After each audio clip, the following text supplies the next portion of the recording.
فيديو النهاردة مختلف تماما عن الفيديوهات السابقة. شايفين الشوز اللي هناك ده؟ هو بالظبط ده. ازاي عملته وازاي رجعته جديد واحلى كمان مما كان عليه، ده اللي هتشوفوه معانا في الفيديو. على بركة الله هنبدأ. اللهم صل وسلم وبارك على سيدنا محمد وعلى آله وصحبه أجمعين. النهاردة في الفيديو هنحول الشوز اللي انتوا شايفينه ده. شايفين شكله مبهدل قد ايه؟ ده كان سيفتي وما كنتش بلبسه كتير فتقشر كده من الركنة، هنحوله لده. بصوا بقى الجمال والشياكة والتحفة. طيب عملنا ايه؟ اول حاجة بسم الله الرحمن الرحيم. طبعا اللي انتوا شايفينه ده تقشير عوامل رطوبة بقى على بنتي الصغيرة، كانت على طول تلعب بيه وتلبسه ومش عارف ايه والكلام ده. فالمهم اقشر بالشكل اللي انتوا شايفينه ده. اول حاجة عملتها انه خليت الراجل خيطه تحسبا يكون في مثلا في قطع كده في حاجة كده او كذا. خليت الراجل خيطه كويس قوي الاول زي ما انتوا شايفينه كده. تمام. بعد ما خيطته انا بقى بعرضه لكم بوريكم شكله عامل ازاي قبل وبعد. هتشوفوا شكله عامل ازاي بعد ما نخلص ان شاء الله المراحل اللي جايه كلها. الموضوع على فكره سهل جدا جدا جدا. هترجعي الشوز بتاعك جديد، اقسم بالله العلي العظيم بالظبط كانه جديد، شكله في منتهى الشياكه. اول حاجه هشيل القطان، لو السيفتي او البوت او الجزمه او الشوز اللي انت عايزه تغيري فيه قطان بتشيليه خالص الاول.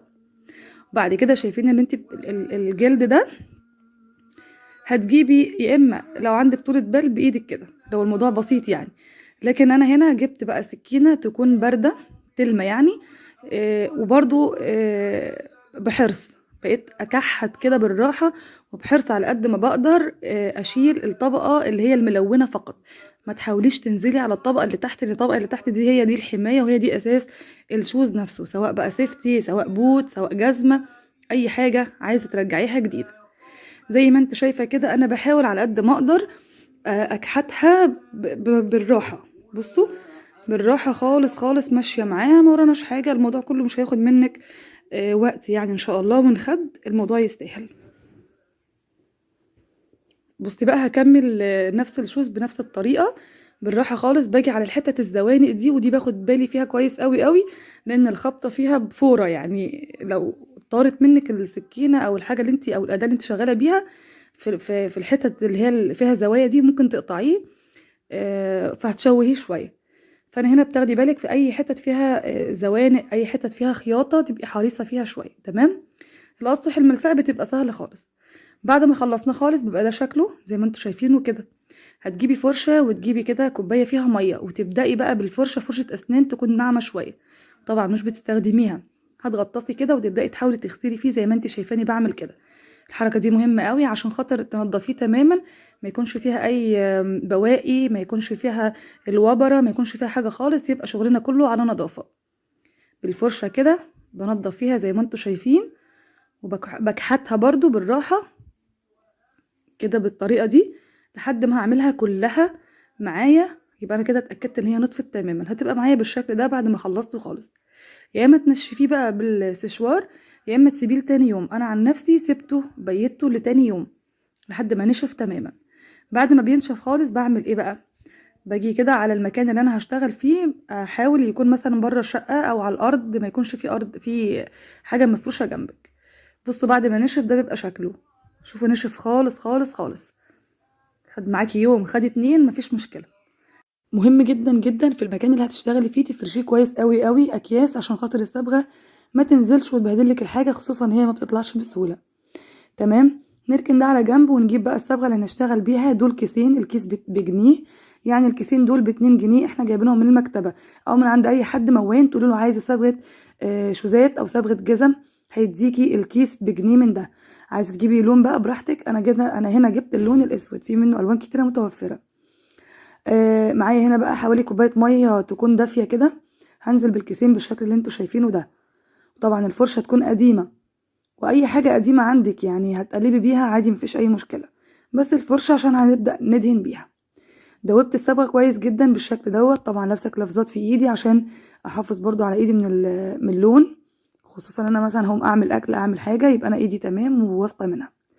قبل ما هبدأ ادهنها هجيب اكياس كتير وهبدأ ادخلها كده في الشوز بتاعي بحيث ان انا اخليه ينفش معايا، عشان لما اجي اصبغ يبقى اللون جايب كل المكان اللي انا عايزه اصبغ فيه. بصوا بزقه كده زي ما شفتوا لو خدتوا بالكم هتلاقوا كل الكسر اتفردت، هيديكي شكل حلو جدا ان شاء الله. وطبعا بعد ما بينشف بنشيله. بجيب الفرشة كده بسم الله الرحمن الرحيم وهبدأ أصبغ زي ما انتوا شايفين كده. الموضوع على فكرة سهل جدا جدا، ممتع لأقصى درجة تتخيلوها. يعني بصي بتخلي شيء كان حاجة فجأة بقى حاجة تانية خالص، بحاجة بسيطة يعني ب2 جنيه، مش قصة خالص. هبدأ بالفرشة كده وأمشي أشبع كل جزء موجود في الشوز بتاعك، سواء بوت، جزمة، سيفتي، أي حاجة. أشبعها كويس جدا جدا جدا زي ما انتوا شايفين كده. برضو كمان الخياطة أنا دهنتها، يعني برضو أنا بشتغل دهنت الخياطة ومشيت على كل حتة موجودة، ما سبتش ذرة ما أخدتش لون زي ما انتوا شايفين كده. الصبغة في منها أسود، في منها زيتي، في منها بني، في منها كحلي، فبراحتك. أنا هنا جبت الصبغة كلها سمرة، ما حبيتش أدخل حاجة تانية، يعني الأسمر بيمشي على كل حاجة. هصبغ كمان اللي هي الرقبة اللي موجودة من جوه دي، بصوا ما خدش حاجة خالص. انا عملته وسبته برضو على جنب وكملت الفردة التانية ورجعت لها تاني. فانا كده خلصتها، شايفين ما شاء الله شكلها عامل ازاي.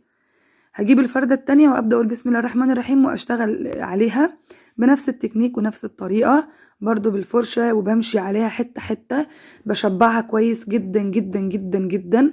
خلصتهم ورجعت عدت عليهم مرة كمان علشان اتقلها اكتر واكتر. وده كده الشكل النهائي بعد ما خلصت الصبغه بتاعتنا. بصوا بقى الطرطشه اللي حصلت تحت والزروطه دي، ده بالظبط اللي انا اقصده. لازم تفرشي كويس حاجه تحت عشان الصبغه دي. ما شاء الله شكله عامل ازاي. على فكره انا كمان دهنت النعل معايا، وبرده نفس الكلام الفردتين ملياهم باكياس من جوه علشان تفرد اي كسره فيهم تتشبع بالصبغه، وكمان ينشفوا معايا بمنتهى السهوله. هشيل بقى الشوز بتاعي واحطه عندي في البلكونه على كيس كمان نظيف، وهشيل كل الاكياس دي وفورا اتخلص منها في شنطه في الزباله اعزكم الله، وهرميها. عدى يومين 3 4 زي ما يكون بينشف معاكي بالشكل اللي انت شايفاه ده شكله بعد ما نشف تحسيه كده شمواء قطيفة، شيء من هذا القبيل، يعني حاجة بتكب كده جميلة. ممكن تحطي حوالين الرقبة أي حلي، استرسات، أي حاجة حابة تنطقي بيها اللون. لكن بصراحة أنا حبيته زي ما هو كده على وضعه، لكن الموضوع مرن وفي إيدك، عايزة تزينيه بأي حاجة زيادة مفيش أي مشكلة. وبحاجة بسيطة خالص ب2 جنيه جبنا شوز جديد وشكله حلو قوي قوي. طبعا الخياطة انا معرفش عندكم بيخيطوها بكام، هو كان سليم لكن انا خيطته تأكيد اكتر، يعني ان انا ابقى متأكدة واثقة من الحاجة وانا لابساها.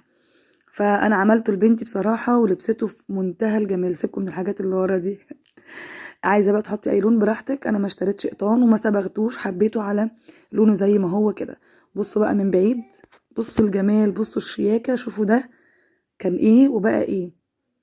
يعني مش قادرة اوصف لكم في الحقيقة منظره خرافي ازاي. بصوا المنظر من بعيد كمان، ما شاء الله اللهم بارك، حلو قوي قوي قوي.